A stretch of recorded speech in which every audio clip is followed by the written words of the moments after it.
የጠፋ ሰው ተገኘ በፌስታል ታሽጎ መጣ።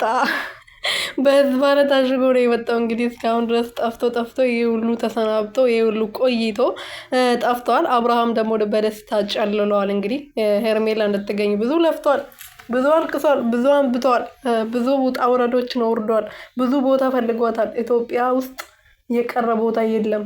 ወደ ዱባይ ወደ ሌሎች አገሮች አልሄደም እንጂ ኢትዮጵያ ውስጥ ጎርጉሮ ነበር ያጣት ማለት ነው። እና በመጨረሻም እንግዲህ ከተደበቀችበት ከታገተችበት ወጥታለች። ያገታት ሰውም ደግሞ ታውቋል። በዛ ላይ ደግሞ በቢላ ነው እናንተ ሊወጓት ማለት ነው። ቢወጓት በዛው ጥቅጥቅጥቅ ቢያረጓት ማለት ነው። ልክ እንደ መስማር ቢመቷት ጥሩ ነበረ። ግን ያው ያሳዝናል ሰውነቷ። በተለይ ወንዶቹ አጠገቧ ስላሉ ለወንዶች ደግሞ የምትሰጠው አርት ታውቃላችሁ አይደለ? እናንተ እኔ ለእናንተ አላስረዳም። ለወንዶች የምትሰጠው ቦታ ይለያል። ሄርሜላ ማለት ነው። ለዛ ነው ወንዶቹ ሲያዩዋት ይሳሱላታል። ለዛ ብዬ እኮ ነው። ቤተሰቦቼ ሰላም ቤተሰብ እንዴት ናችሁ? ደህና ናችሁ ወይ? እኔ ያለው ሁሉ ሰላም ፈጣሪ ይመስገን። በያላችሁበት ሰላማችሁ ብዝት ትርፍርፍ ይበልልኝ።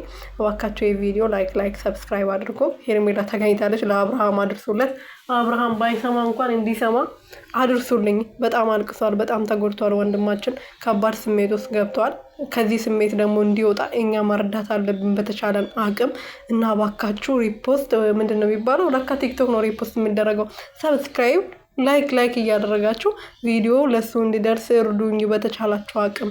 እሱ በጣም ከባድ ስሜት ውስጥ ነው። አይቼዋለሁ። ጠዋት ራሱ እያለቀሰ ነበረና ባካችሁ እንዲደርስ አድርጉልኝ። የቪዲዮ እሱ አጠገብ